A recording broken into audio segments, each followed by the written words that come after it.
Hello, welcome to Jason the Old Millennial. Welcome to this live stream. This is a second album exchange that we're doing on the stream. We've done one before with Bryer, Nick, and not Nick, Bryer, Adam, and I. And this is the first time Nick has joined us for this, what I'm calling the album exchange, where the four of us are bringing an album to the group that we're all going to listen to, and we're all going to kind of review all four albums together and talk about them anyways. And kind of these are albums that we really like personally, maybe that maybe aren't talked about as much or maybe not as well known. And so it's an interesting way to kind of uh, get to discover new music, I guess, I think, in a way, because obviously we're going to talk about the Beatles and the Led Zeppelins on our channels already, and so this is a cool way to kind of talk about some personal choices. And and I love discovering new music, so I think this is a fun way to kind of discover that by being recommended by people I know that are really know a lot about music. So that's the idea behind it. So we got Nick here from Townsend 505. Hello. Got Bryer from Bryer's Music Showcase. And we got Adam from What the Gym. How you guys doing? Yeah. Doing good. Yeah, very nice. Very good. I'm excited that we're finally doing this. Third time lucky. Yes, I'm very happy because we get to finally do this exchange. We were going to do this about 2 months ago, but things kept happening every time we scheduled it. Like Adam had like a what do you call it? Time zone difference. Time zone difference. Yeah, time zone difference. The three Americans didn't realize, and so it didn't work out because we scheduled it and Adam didn't show up. And we're like, "Where's Adam?" And then my power went out for 11 days, and so that was tough. Plus, I had some other things happen that I think delayed it, if I remember right. But anyways, we're finally here. So we've been excited to talk about these albums for a while, I think. So we're gonna go in order from Bryer, myself, Nick, and then Adam. We each going to present an album for the group that we all listen to, and we're going to talk about, and we're going to do our top. I always say you can do whatever you want. You can rank every song on your album. You can do a top 5. You can do a top 3. Whatever you want to do. I just do top 5. Yeah, because usually we do like top 5 usually when we do these things, but I was like, I'll leave it to everybody to do whatever they want, and then we'll give a score of each album anyways, and see what albums did really well or did not do very well. We'll see. It's all up in the air. So first we're going to start with Sensei Bryer. Thank you. If I can call you that. Call me anything.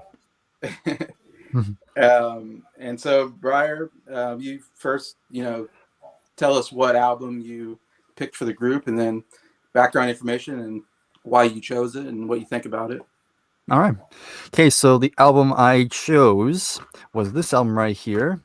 We have No Other by Gene Clark, who, of course, Gene Clark is mostly well known being an original member of the Byrds. And so, yeah, this came out in September of 1974. So it's going to be 50 pretty soon. So some history on this one. So this was actually following the Byrds had their reunion in 73. And so there was a little bit of buzz. And so, but once that was done, they went their separate ways again. And now Gene went back on his own. And he did release some solo albums prior, but, nothing really spurred any interest very much. They were kind of just like albums that when it came out, not many people listened to them, and they kind of faded away. But for this particular album, from what I've read, Gene really wanted to make something special, like something really near and dear to him. And so he actually got inspiration because he was listening to a ton of music. Two of the big ones he heard was Goathead Soup by the Rolling Stones and Inner Visions by Stevie Wonder. And so he took great inspiration from them. He did a lot of soul searching around this time. He actually quit drugs and alcohol during this period. He wanted to write something completely sober and just Yeah. really put his heart and soul into an album. And he went ahead and did it. It was pretty expensive. It was a pretty expensive album, especially for the label. And and sadly, it didn't really do well still. Yeah. Record label didn't promote it at all. It flopped and only got to number 144 in the charts. And yeah, it was a crushing blow to him. And he never really got over it.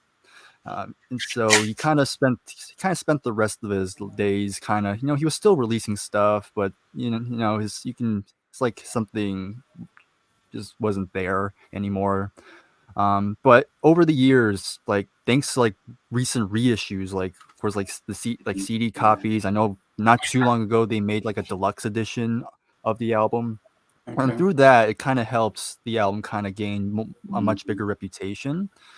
And now it's considered kind of a great hidden gem of 1974.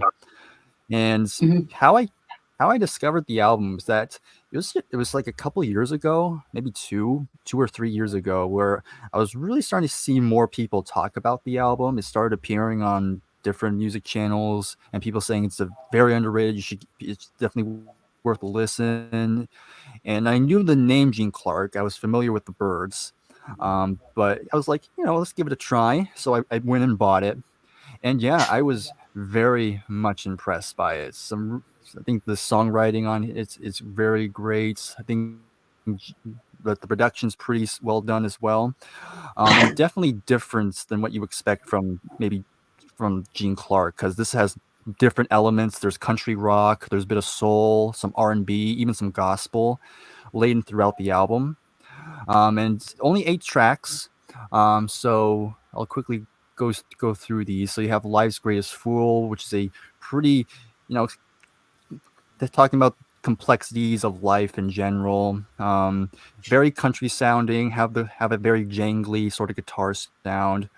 And Gene still has a great voice here, and it's just a great vibe with some great gospel inspired backing vocals. Nothing too out in the ordinary. It sounds like a traditional, kind of somewhat of a traditional country rock song, but you can tell this is a little bit different. Very- But it sets very it on a kind of Yeah. exactly. Then you get to Silver Raven, and this is one's talking about troubles of existing, freedom, stuff like that, trying to break free from life in a sense.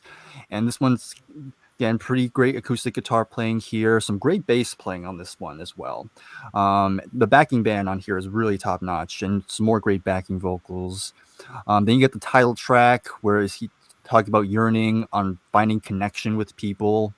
This is probably the most Stevie Wonder inspired track, I would say. This is where the Intervision's inspiration really comes in.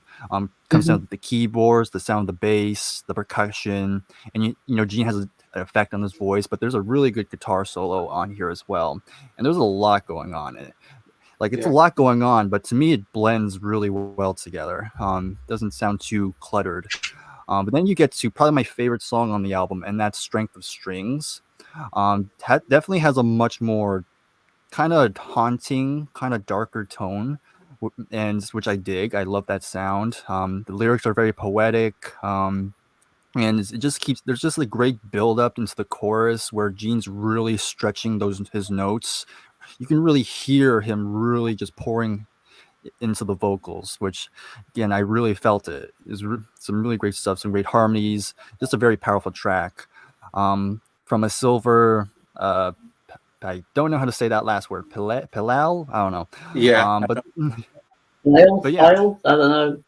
I don't know.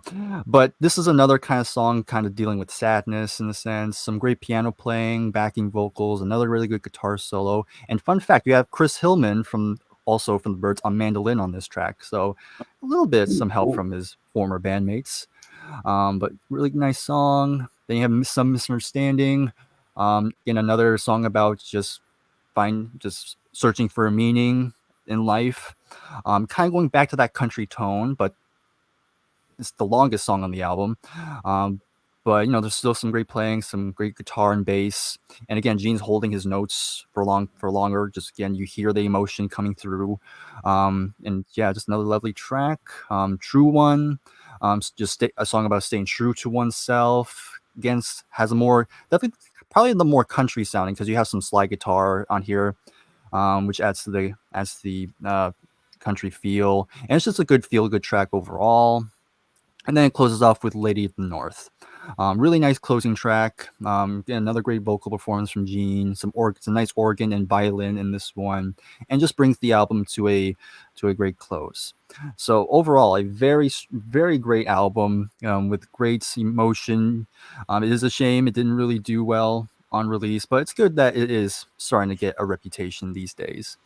So overall, in terms of my score, I'm going to give it a 9.5 out of 10. It's a really good album. Ooh, So there you go. That is my spiel nice. on No Other.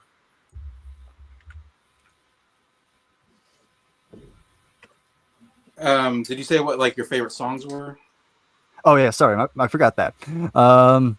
Number 5, I'll do my top 5. So number 5, Life's Greatest Fool. Number 4, Lady of the North. Number 3, Silver Raven. Number 2, Some Misunderstanding. And number 1, Strength of Strings. Okay. Mhm. So would you say this is like the last like good album from Gene Clark? Or? I can't really say. I haven't heard everything. This is the only Gene Clark album I've heard, so I can't Okay. really say. But I've heard his discography is pretty solid. Okay. I would say maybe someday me and Bryer should do a deep dive on him, because I Yeah, remember maybe. I remember Bryer bringing that up one time about that, but I definitely want to do Gene Clark, especially after listening to this album. Mhm. Yeah, Mike in the chat. Hey, Mike. Hello. Thank Mike. you. I'm one of the legends. Nice. We're all legends now. Christian by Mike. Yeah, I've never listened to Gene Clark before as a solo artist.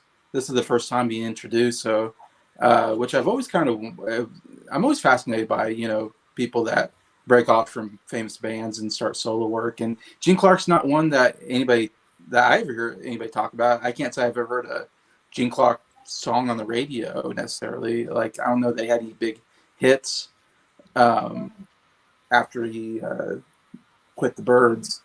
Um, so it's kind of interesting. It's kind of maybe underrated or kind of an unknown artist in a sense. So definitely discovered for me. I really like Gene Clark. He was my favorite member from the Birds. Um, I thought he had the best voice, and I thought he's the best songwriter in the group, and he wrote some of the better original stuff from the Birds. And I really wish he would have stayed with the Birds. Like I thought the Birds took a dive after he left. That's just my opinion. I think the two albums are by far the two albums in the discography of the Birds, and they really missed something when he left. Anyway, so I'm all for like Gene Clark. Like if he can make some good music, like I'm really interested.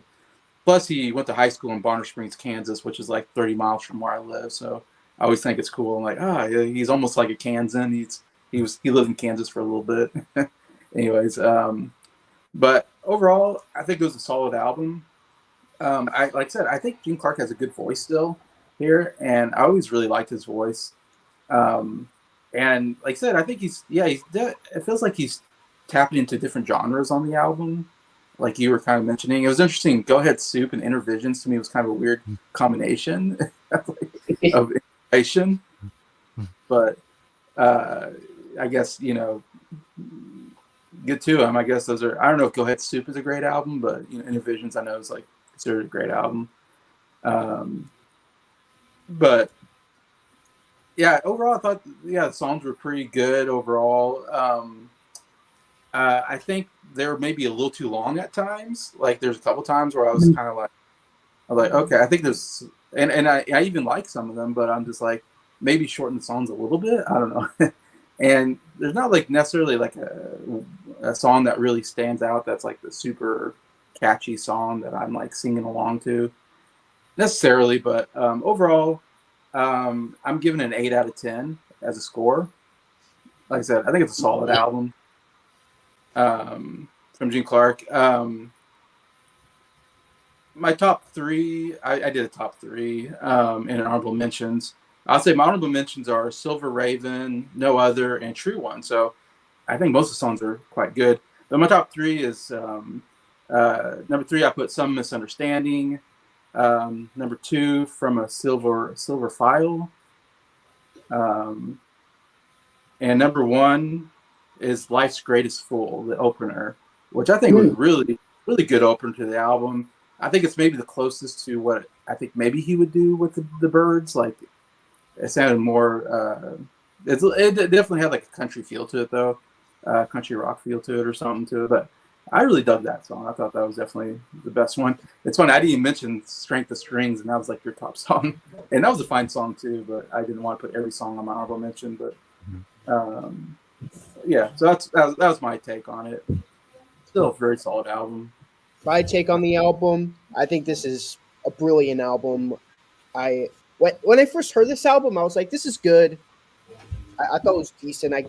I would have given it an 8 out of 10 if you would have asked me like a year ago how I felt about it. Now, like when I first heard this for the album exchange, I was mind blown. It took all of what I loved about Sweetheart of the Rodeo, took all the great like rock elements of trying to think of the name of the album. Can't think of it right now. Ballad of something or whatever from the Birds album. Easy Rider. Ballad of Easy Rider took all the rock elements of that album and Good album. made it into like this perfect album that has like so much variety to it. I think this sounds like something that Gene Clark would have written for if he was involved in the Spirit of Sweetheart of the Rodeo album. If you got involved, when I'm saying that, I'm saying like the country elements of the album of No Other. That's how I feel about the country elements. He would have been perfect on that album. As for my top five, number 5, Silver Raven. Number 4, From a Silver File. Number 3, True One. Number 2, Life's Greatest Fool. Number 1, the title track. And the rating, I'm going to give it a 10 out of 10. I think this is a perfect album. You gave it a 9? What was it? I gave it a 10. You gave it 10. I'm sorry. I'm never trying to. Oh, good. I'm having a hard time hearing people for some reason. Oh, good. So I'll get to my thoughts on the album. Yeah, I think it's fantastic as well. I think every single song is pretty much perfect. The only song I didn't give a 10 out of 10 was the title track, No Other. It's because I'm not too crazy on the sound effect that's going on with Gene Clark's voice in that one. But that's the only problem I've got with the album. Everything else is perfect to me. It's my sort of music, my sort of songwriting as well. I think a couple of the songs could have been a bit shorter, but I'm still going to give it a 9.75. It's actually my top 30 albums of all time. Oh, really? Nice. Yeah. I've heard the album twice, but I heard the alternate versions of the songs once, and I heard that today. It was a double CD, and listened to CD 2, which had alternate versions of the songs. But I get to my top 5 tracks, and my number 5 is the first track, Life's Greatest Fool. And number 4 is Silver Raven. 3 is Strength of Strings. 2 is Some Misunderstanding. And my favorite is from a Silver File. Okay. And it's crazy that this album's only 50 years old. It's Yeah. probably it's my favorite album from 1974. Nice. Wow. Yeah, it is 50 years old now. Crazy. I know Bryer usually keeps track of all the anniversaries, and so does Right. Adam. He's going to make a video on TikTok eventually. Well, we'll see. I don't know the exact day it came out, though. That's the only problem I have. Oh, that sucks. Yeah. Mike, we only talked about one album so far, No Other by Gene Clark. That was Brier's choice. That's Brier's choice. So we've done one album. All right, I'm gonna get to my album that I picked, and decided to pick this one. Definitely one I've really wanted people to listen to. This is one I'm always like, man, if you gotta listen to this album, that is Strict Joy by the Swell Season, which Swell Season is a duo of these two, Glenn Hansard and Marketa Iglova. Glenn Hansard's from Ireland, Marketa's from Czech Republic.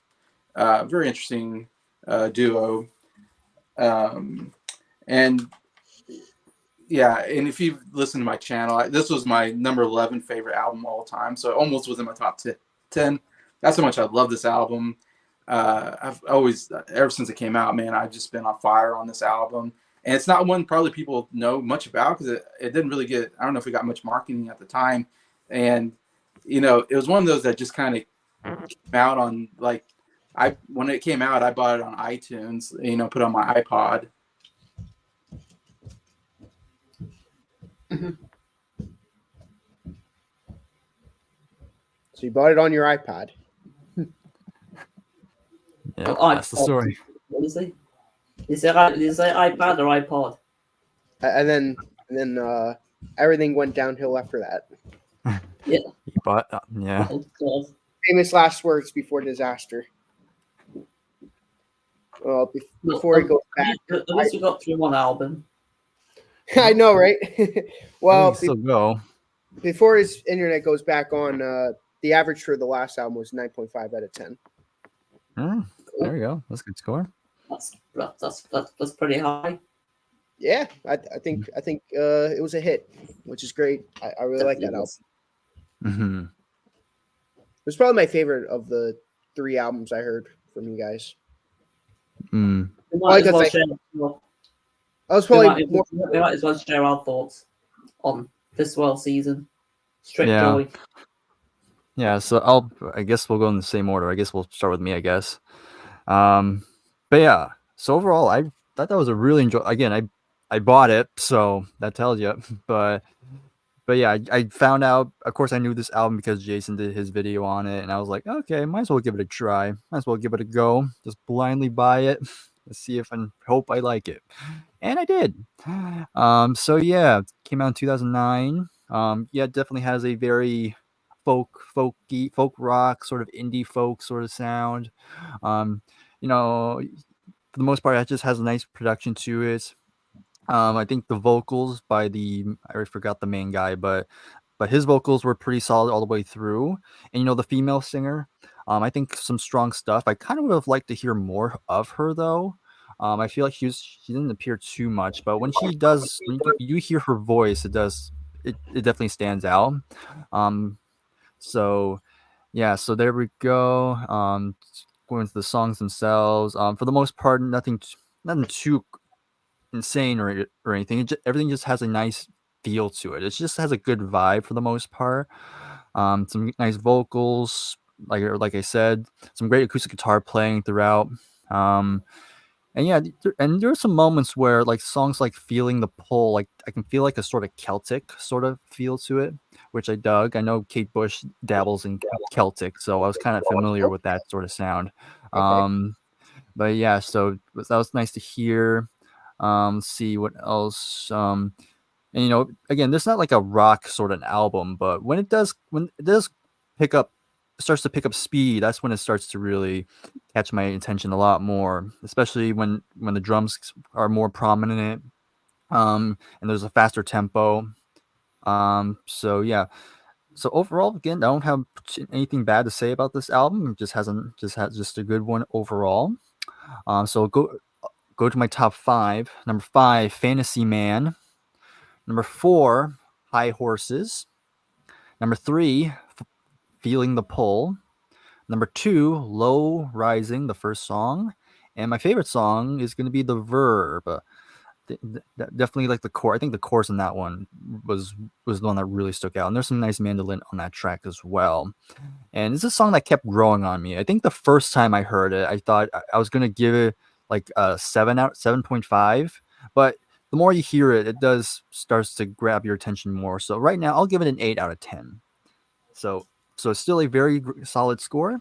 Very good. Very glad I got it. I might check out their first album because I think this is their second album, if I'm not mistaken, or their last. I know it's their last album, if I'm not mistaken.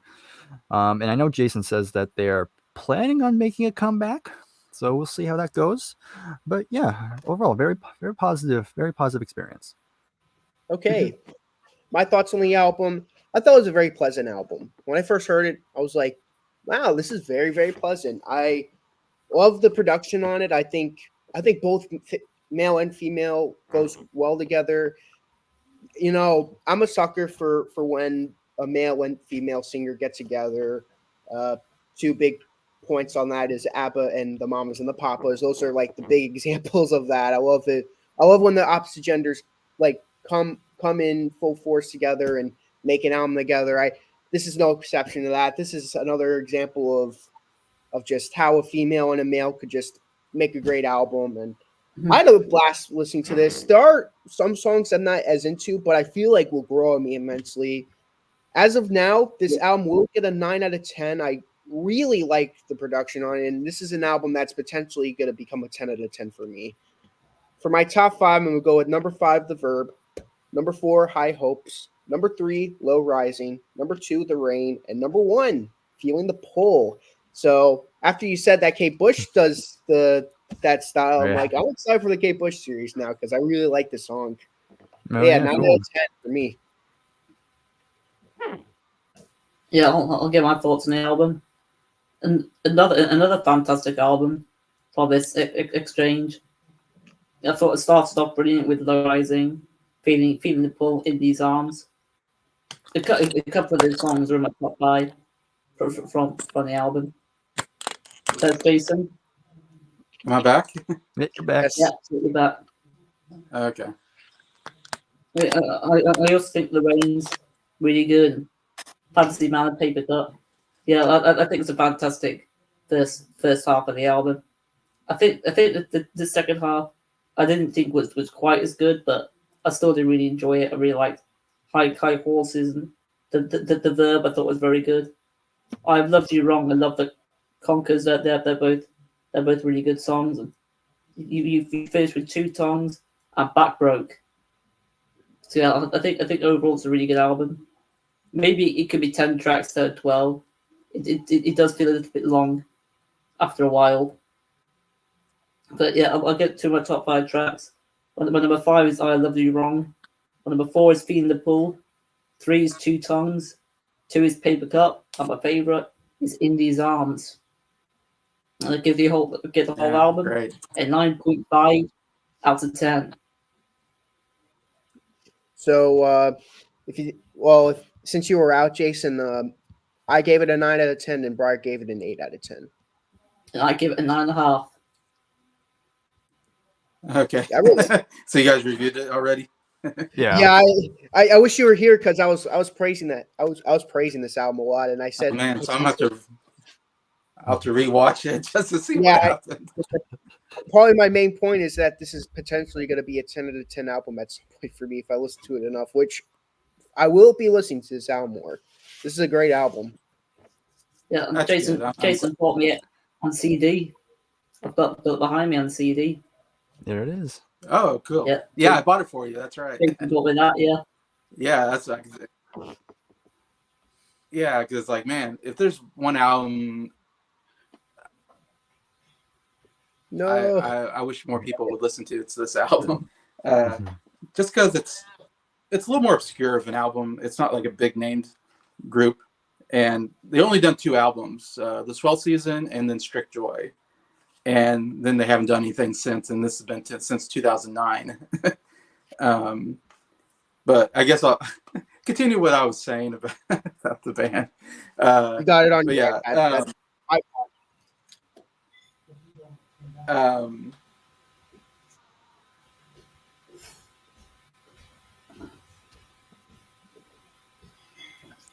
Oh no. Is that like the curse word saying you got it on your iPad? I mean. They first came together for this movie called Once. That's them there. Really great movie. Highly recommend it. Love this movie. I saw it in the movie theater when it came out. But Glenn Hanser was in a band called The Frames, the Irish band. And he was touring around Europe, and he met Mercader Glova. There's like a 15 gap maybe between their ages. And she was like a young piano player, singer in Czech Republic. And he kind of met her there while he was touring. And his band member, John Carney, I believe his name is, he went and wanted to be a filmmaker. So he went and wrote this movie for Glenn Hansard, basically with him in mind to play the main part, even though Glenn Hansard's never acted in a movie before. But he put him in the lead, and then they're like, we need a female part. And he's like, how about Marketa Oglova? She'd be perfect for the female part, even though she's never acted in the movie before. And so they got her to play the female part, because really there's only two main roles in the movie. And so they wrote the music for the movie, basically, which is absolutely fantastic. I absolutely love the soundtrack to Once. If you haven't heard that, it's another great one to check out. And they also came out with this album called The Swell Season by Glenn Hansard and Marketa Oglova. And it has mostly songs from the movie on it anyways, and it's a really good album as well. And so what's interesting is after they made the movie, they of course made the album. They were touring the album and then the movie basically, and they started dating in real life, which was real interesting. And when they did that, and they even made a documentary called The Swell Season, which documents kind of their tour and kind of their relationship. Because by the end of the tour, they break up. They eventually kind of break up. Doesn't work out, but they still stayed really good friends. And so when they were kind of breaking up and all that, they wrote songs for this album, Strict Joy, for their second album. Anyways, and like I said, it came out 2009. And I remember when it was coming out, I was so excited because I love this movie, loved the first album. So, man, I was so excited. The day it came out on iTunes, I downloaded it, put it on my iPod, and listened to the heck out of it. Like, I listened to this so much. And it was, sometimes you have an album where you have to listen to it a couple times to really get into it. This is an album, and the first time I listened to it, I absolutely loved it. Like, it's everything I love about music. I mean, I love duo groups, too. I love a good duo. I love the harmonies. That the two voices mesh together so well. I love the songwriting. I love the style. I would say, to me, it almost reminds me of like a folk rock style. There's definitely some folk influences there that I really like. Because usually Glenn Hansard sings with an acoustic guitar, and she, of course, plays piano. So I love the acoustic guitar and the piano together. Sounds so great. Anyway, so yeah, I love the style of the music. It's like, man, if you want to write music for me, it's like, this is the music for me. It's like, it hits me just in the right spot. Anyway, so yeah, absolutely loved it. And yeah, still love it today. Like I said, and I think it's interesting that the whole season to me was like, that was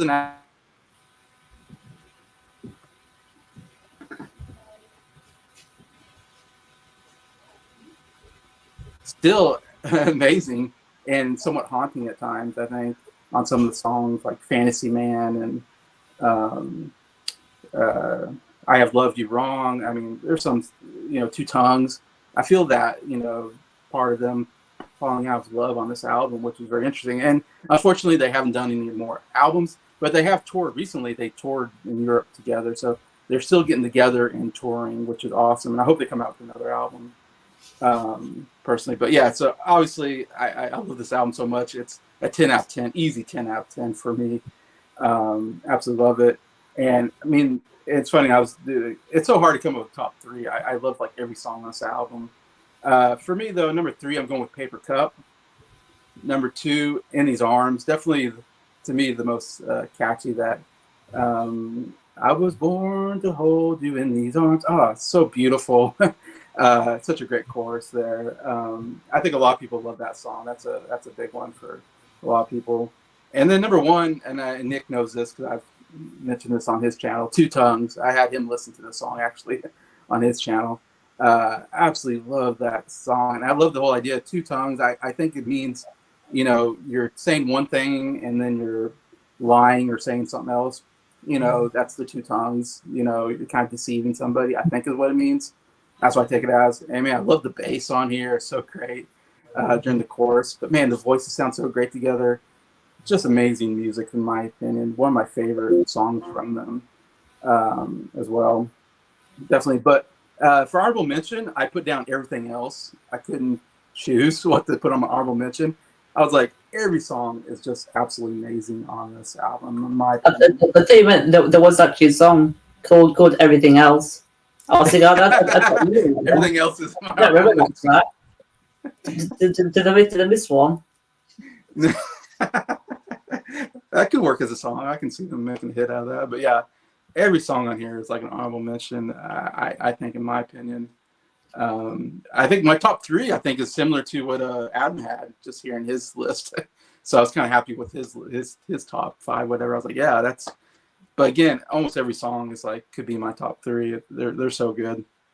But Yeah, your favorite song just barely missed my top five. Oh, really? Yeah, I'll tell you my top five since you're here now. My number 5 was The Verb. Number 4 was High Horses. Number 3 was Low Rising. Number 2 was The Rain. And my favorite song on the album was Feeling the Pull. That song was. That's a great song too. Yeah, that could that easily song. be. It's so more upbeat. Yeah, And, I just felt happy while listening to that song. I don't know why. yes. And Glenn Hanser, to me, it's just, I love his voice. He can hit high notes really well. He can get really like almost screamy sometimes. I don't know if he does it on this album as much as the first album, but he can almost scream sing, and be on key, which is, I don't know how he does it. It's amazing, like how he He's can. very underrated. Yeah, Yeah, he's just an amazing singer, in my opinion. And Marquetta Glove is very good. She only gets really 2 songs on here, which I think are pretty good, Fantasy Man and I've Loved You Wrong. Most of it's Glenn Hansard, I feel like, led saying. He kind of dominates the lead, I would say. But both are really good together, I think. It's like they're both good apart, but together they're just absolutely amazing, their voices, I think. Yeah, I know, and I'm having so much trouble with my internet. Never goes perfectly right on my channel. I thought I was going to have the internet issues. Yeah, I had a bad feeling because I was having a hard time hearing people, and I was like, I have a feeling it's my internet's going. I think I've had issues with it before. Yeah. Anyways, but yeah, so man, I'm so happy to introduce this. Of course, you guys have listened to, some of you I know have listened to this before, but so happy to talk about this album. I'm so happy for you guys to talk about it and enjoy it, because man, I enjoy this album so much. Yeah. Anyways, so now we go to Nick for your album. cool. Before I get into my album, I have a question. So me and Bryer like to do an in-between album between our series. After the Kink series, you wanna do this? You want to do like a full blown review on that album? What on the? Like after our Kink series, like before we start our Hermit series, you want to do that album? What album? My album? Strict Joy, yeah. Oh man, sure. Just like a full blown album review, because I Oh. always talk about all these tracks, but this is a great album. But who knows? My score might change after a while, so might be a 10 out of 10. Who knows? But going into my album, let's get into that now. But going into this album, is a young teenage Billy Nichols. He hears Pet Sounds and he was blown by it, like every other British artist at the time, like the Beatles, the Rolling Stones. So many other bands were mind blown by Aftermath, and I forgot what the producer's name is, but he signs him on. Andrew Lloyd Ullman, who was the Rolling Stones manager. Yes, and he signs him onto their record label, I believe Decca, if I'm correct. And they would go to make this album, and they had like 1,000 or 2,000 like promo copies, but ultimately those were the only pressings of that album, and it just became very obscure, not as well known. But this is the British answer to Pet Sounds, and well, as they say, the British answer to Pet Sounds. And how I got introduced to it, there's a channel called Yesterday's Papers. They talked about this album. They were showing snippets of each song, and I was happy with what I was hearing. I was like, you know what, I'm going to listen to this album, and this album absolutely blew me away. Just like how Jason described Shirk Joy, for me, this was like an instant 10 out of 10 for my first listen. I'm like, this is just, I'm loving everything on this. I have nothing to complain about. It's like a Baroque pop album mixed with psychedelic rock. And there's like this one song on the album that really sticks out to me, which when I go into my top 5, you'll know what it is. It's a hard rock song with Steve Marriott on the guitar. He went so crazy on it. He broke his guitar while playing it. That's how crazy he was going at it. And that segues into my top 5, which number 5, Being Happy. Number 4, Come Again. Number 3, London Social Degree. Number 2, Feeling Easy. And my favorite song on the album, Girl from New York. Yeah, Girl from New York. I thought This so. song was so hard rock. Steve Marriott was going crazy on the guitar. And the only thing we were really missing from it was probably Ozzy Osbourne to sing on it. Like if Ozzy was singing on it, it'd be like a Black Sabbath song. That's how hard it sounds. It's just a hard rocking song. And yeah, this is a 10 out of 10 album for me still. This is like one of my all-time favorite albums. So Yeah. you got me talking about one of my all-time favorite albums, and we got Jason talking about one of his all-time favorite albums. So I hope everyone else likes this album. I know Bryer did, so I don't know. All right, Yeah. Bryer. Yeah, so yeah, me and Nick did review this together on his channel. I think it was right after we did the Birds, if I'm not mistaken. Yeah, it Is was that our correct? first in between album review. Yeah. Right. So of course I already knew this album. I have the CD. I was very lucky to find a CD copy. Yeah. It was on Discogs, and luckily for a decent price. A little still on the pricier side, but better than nothing. But yeah, like I did enjoy this when I first heard it, and so a lot of my notes are literally taken from the notes I had before. But I did re-listen to it getting ready for this. But yeah, it is a very enjoyable album. Some really cool instrumentation on here, and you have a lot of guests on here. Now, of course, Nick mentioned Steve Marriott, but you have John Paul Jones. This was pre Led Zeppelin. Then you have, of course, you have other members of the Small Faces like Ronnie Lane and Kenny Jones providing some stuff as well, and even Nicky Hopkins, of course, been piano player for loads of bands around this time. He's good everywhere. Yeah. Good everywhere. So, As Ray Yeah, Davies would say, he's a session man. Yeah. Chord Yeah, progression. but yeah, so again, I'll just reiterate. So again, starts off really good with the title track. It's a nice little way to kind of give you a sense of what you're gonna get here. Then Come Again's pretty nice. Some nice slow acoustic track with layered vocals. Life is Short, definitely has that psychedelic feel to it. And some other parts like then you have like songs like London Social Degree, which is a kind of the more popular sound on here, which I enjoyed, and some good bass playing on that. And yeah, there's some others like Being Happy has some nice harpsichord in it as well. But then of course you have Girl from New York, which is the biggest it's kind of like the big outlier because it's very different from everything else. Yeah. It's just It's a like full blown hard rock number. Where did this come from? Yeah, but still, it's great. It's heavy. I like heavy stuff, so it was definitely up my alley. And then it comes to a nice close. So overall, it was a very enjoyable listen. Even now, it's definitely an album that definitely grows on you the more you hear it. So for my top 5, I have Life is Short. Number 4, Would You Believe? Number 3, Feeling Easy. Number 2, London Social Degree. And yes, number 1 is, I'm also going to say Girl from New York. And for a score, I will give it an 8.5. So, yeah, again, a very great album. Yeah, this definitely was an album that kind of grew on me. I had to listen to several times, and because at first you listen to it and you're like, okay, I never heard any of these songs before, or I know nothing about Billy Nichols. And so at first couple listens, I was like, it's okay, but like I wasn't like totally into it yet. But then I listened to it last night when I was at work, and I was like, man, this is a really good pop album. Like I really got into it last night. Actually listening to it, it really kind of stuck to me, I guess, because I keep preparing for this stream every couple of weeks. I'm like, all right, I'm gonna listen to these albums, prepare for the stream, and then the stream never happens.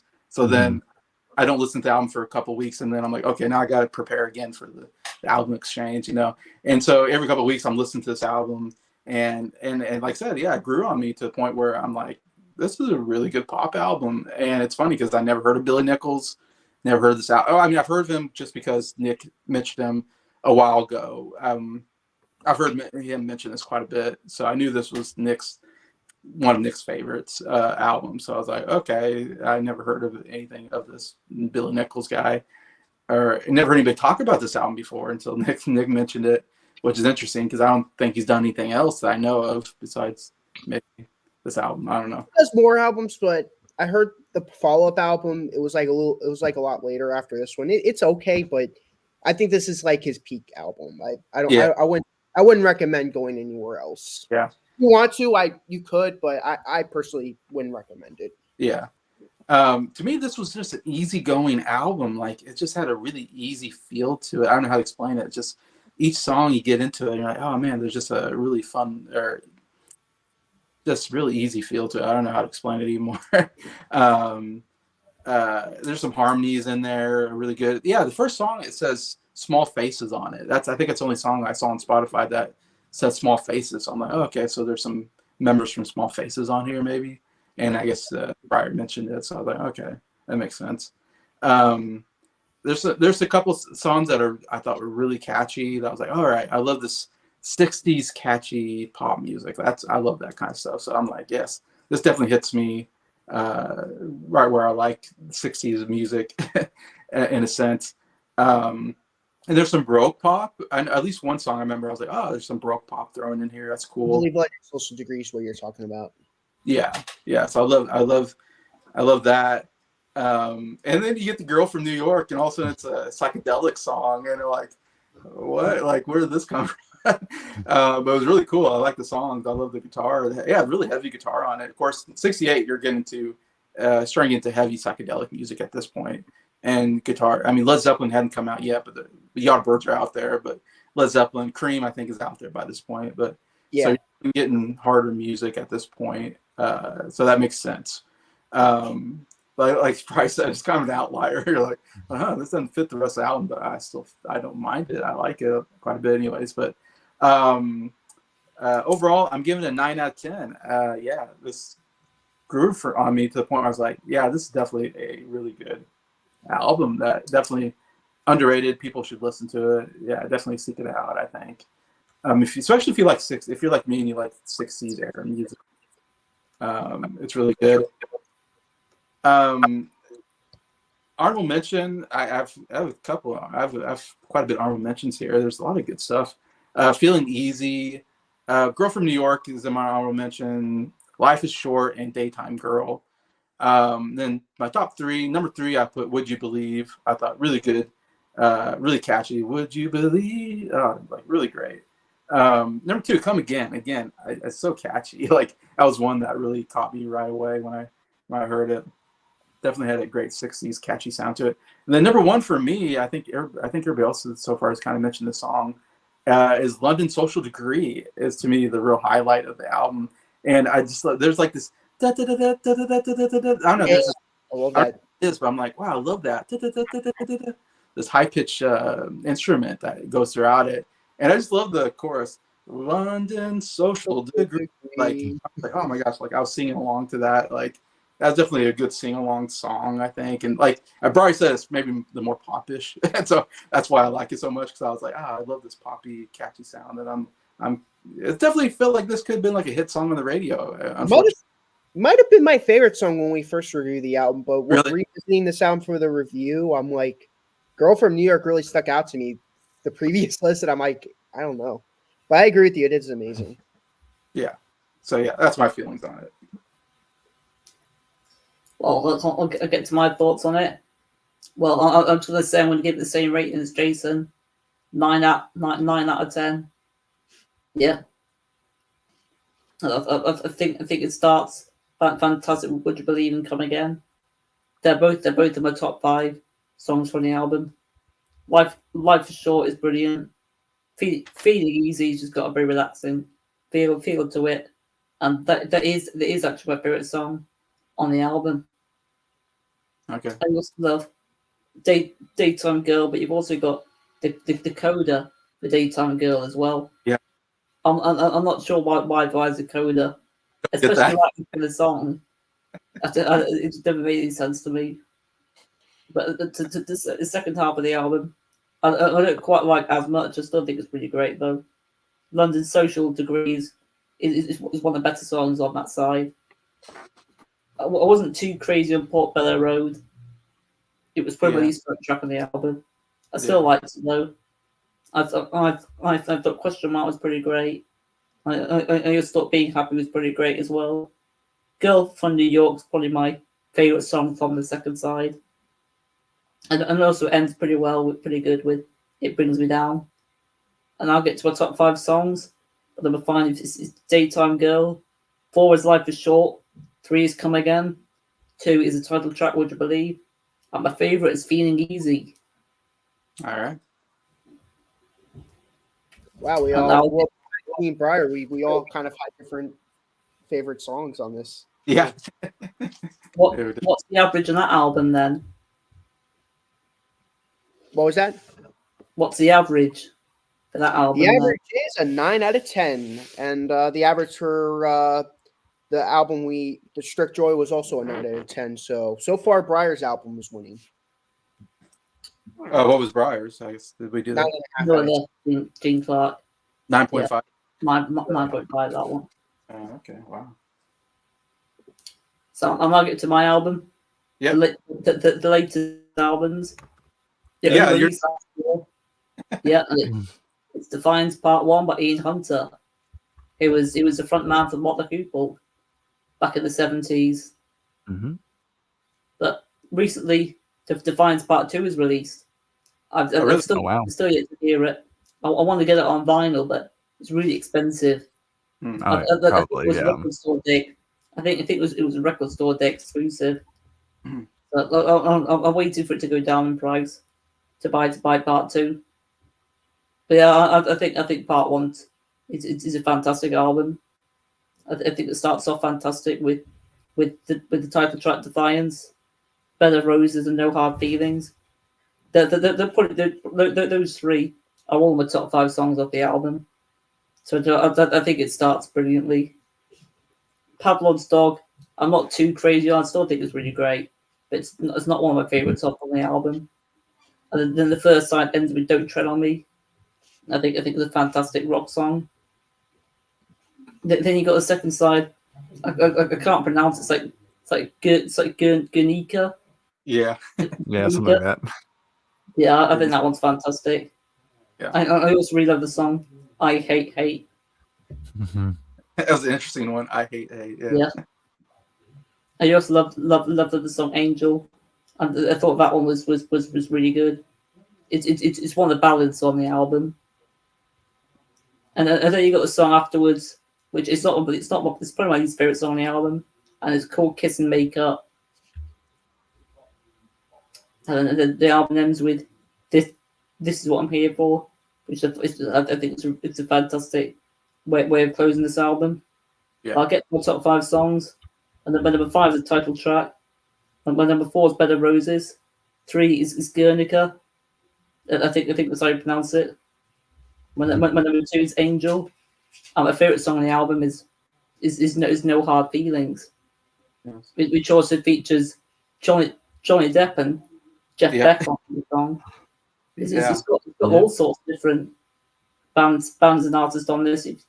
You've got Slash from Guns N' Roses. Yeah. Of course, you've got Ringo. He always appears on an album like this. You've also got Mike Campbell, who was lead guitarist for Tom Petty and the Heartbreakers. Yeah. And you've also got Joe Elliott as well. He was lead singer of Def Leppard. Oh, okay. That's what that is. Mm-hmm. Yeah. And you've also got Taylor Hawkins, who was the drummer for the Foo Fighters. Yeah, they must have passed away right after this album, Jeff Beck and Taylor Hawkins. Yeah, I'm assuming that's one of the last things they recorded. It's crazy that they're both on it. Yeah, that really blew me. I was like, wow, they both just died. I also really like the album cover as well. Yeah, Nice and yellow. I like the yellow. But it was my favorite album that came out last year. I'm going to Yeah. give it a 9.75. All right. All right, Bryer. Okay, so yeah, so I, of course, I'm also familiar with Ian Hunter. Of course, I have a couple Mott the Hoople CDs, and I have one other Ian Hunter solo album. It was one he released in the '70s, though. So and I enjoyed that one, but I didn't know where else to go with him. But of course, getting ready for this, of course, Adam suggested this one, so yeah, might as well get it, and I bought it, even though I hadn't heard it yet. But yeah, just another blind buy. But overall, again, I think this is another very enjoyable album for the most part. Yeah, Defiance, I agree, it's a pretty good opening song. Of course, that's the one with Slash on it. And on bass, you have Robert Trujillo, who is the current bass player for Metallica. So it's kind of interesting. Got pretty good riff on here, some nice guitar work. And I think the chorus is kind of catchy. The whole Defiance line is kind of pretty memorable, with a nice solo at the end. And in terms of Ian's vocals, I will admit it's probably the weakest part of the album for me, because it's very gravelly, and there's certain songs where it's noticeable. Like there's times where it almost sounds like Rod Stewart almost. Oh my gosh! But overall, not. Yes. Wow, read my mind. Like you just read my mind. I still think it sounds decent enough. I think it's fine. Yeah, I think he's fine for the most part, but there are some songs that it does sound like he's straining a bit. But going on, so Bed of Roses, another pretty nice follow-up song. That's the one with Ringo and Mike Campbell. And Joe Elliott's providing backing vocals, although I'll admit I can't really hear Joe Elliott too well on it. He appeared again on another track, but on the other song he's on, I can hear him a lot better. But yeah, some good drumming from Ringo, nice solid drumming from him as usual. Has a nice upbeat feel to it, and nice guitar work from Mike. No Hard Feelings, another pretty nice track with Johnny Depp and Jeff Beck. Never a pair you would expect to see, but it somehow works out. What a trio! What a trio there. Yeah, I know, right? But there's some good piano, and it's funny enough. Ian's not on. I know Ian plays guitar mostly, but throughout this album, he's basically playing piano for the most part. Like he leaves the guitar playing for the other guys, but he does play acoustic guitar sometimes. So yeah, moving on. Yeah, I'll admit Pavlov's Dogs is my least favorite track. That's the song I feel like Ian's struggling the most vocally. I feel like when he does the more heavier rock, it doesn't really work as well, but still it's solid. Then we get to Don't Tread on Me. That's actually featuring Todd Rundgren, who is a very famous songwriter and producer who produced Bad Out of Hell, of course. And he has a very successful solo career in his own right. And that's one of my favorites on the album. I love the feel of it. It just has this good vibes to it. Some nice keyboards and piano. And this is probably where I think Ian's older voice really works. I think it fits well for these type of sound. But overall, really good track. And then we have the other that song which we can't pronounce, but that's the other song with Mike Campbell and Joe Elliott. And again, some good stuff. That's where I hear Joe Elliott a lot more. I Hate Hate, another pretty solid track. Not much to say on that. Angel with Taylor Hawkins and Duff McKagan, who was bass player of Guns N' Roses. Another solid track. Kiss and Make Up. Good bass. I like the bass work on that track. That was where there was a bit more of a groove on there. And then it does close out pretty strongly with This Is What I'm Here For. So again, overall, a very solid album. My top 5 tracks: number 5, I Hate Hate; number 4, Defiance; number 3, Bed of Roses; number 2, No Hard Feelings; and number 1, Don't Tread on Me. And for rating, I'm going to give it an 8 out of 10. Cool. As that says, Rundgren, a wizard. Yeah, I think he has an album called The Wizard. Okay. I've heard that name, but I couldn't place it. But okay. Yeah, for me, I never heard of Ian Hunter before. You said Matt the Hoople or whatever? Mott the Hoople, yeah. What a weird name. Like, I never heard that band, you know. That's a weird name. I know Queen once opened for them. Wow. Oh, wow. What a good opener. Yeah. I've heard the name. Couldn't name you a song from the band. I don't think. Anyways, I know of. So yeah, this was definitely a new discovery for me. Like I had no idea what to expect from Ian Hunter, except that he was like an older rocker probably. Yeah, and man, I was Well, to me, and I think it's a really good rock album overall. I really liked it. Um, I think the guitar playing is absolutely fantastic throughout this album. I think that's a highlight for me. Yeah, it's probably the best part of the album, the whole Yeah. guitar stuff. Oh, there's some great guitar riffs and licks throughout the album, and solos and stuff like that. I'm like, man, and it sounds really good too. Like they really made it sound good. I think. Uh, it's funny because like Defiance, I think Slash was on there, so I don't know if that was Slash playing. That's why it was so good. Yeah. Mm. And like you said, because when I first heard it, I was like, oh, is Ian Hunter like a really good guitar player? I don't know anything about him. But then now I'm thinking about it, I'm like, oh, well, he did have Slash and Mike Campbell and whoever else. So I'm like, maybe the best thing about this album is that all the people he got to work with. I think it's absolutely amazing. I just imagine Ringo like, hey, Ringo, you need to do anything? No, all right, come on. Like Ringo's up for anything. Like he's always on somebody's album, which is nice of him. And Taylor Hawkins, I think, is an absolutely fantastic drummer too. So that was really cool. But yeah, I love and then you just get Johnny Depp. I thought I saw Billy Bob Thornton or something on one. Am I crazy? Well, I think he did. Yeah. He is. Those names, I'm like Johnny Depp, Billy Bob Thornton. Man, he got all these different people in it. I thought that was kind of cool. But yeah, I think overall, really. I was gonna say, man, word for word, the exact same thing Bryer said. I was gonna say the vocals aren't great because he's older, I think, and he sounds like Rod Stewart. I was gonna say the exact same thing, and Bryer said, I was like, oh, okay. So I'm not the only one who thought that. Like that was really cool. I was like, all right, yeah, definitely very gravel, rough voice. It doesn't hurt the album overall. Like again, it's the one that grew on me. The more I heard the album, the more I liked it. So where I came out with it. And again, at first I was kind of put off by the voice, but after a while, I was like, it still works, you know. And it's just what happens when you get older. Paul McCartney's voice isn't as good as it used to be, but he still makes it work. I think for a lot of his older albums, which is fine. But overall, I'm giving this a 9 out of 10. Again, I think this was a really solid, really good album. That really kind of some really good catchy stuff here. Marvel mentioned I have "Don't Tread on Me." I think you mentioned really good closer. Really like that song. This is what no, that's not the closer. Sorry, right? Mhm. This is what I'm here. Side one. Sorry, this is what I'm here for. Side one closer. Okay, side one closer. But yeah, I thought that was a really good song. But this is what I'm here for. I also have my honorable mentions. I thought really good closer. And No Hard Feelings, I have my honorable mentions here. I thought was also very good. For me, number 3, I have Defiance. That was what a great opener. So catchy. I love the guitar playing. Like I said, it's just so good. Like that was my favorite part. But I just love the Defiance. I was like, I'm thinking that was definitely one I could sing to. I'm like, yeah. Number 2, I thought Guernica was really good. Like I have that number 2 on my list. And number 1, to me, the song that I really, really liked was Bed of Roses. I thought it was so good on this album. Definitely a highlight here. But yeah, lots of good stuff here. For me, again, really good album. All right, so that's all 4 albums. Well, hold on. I got to give my opinion.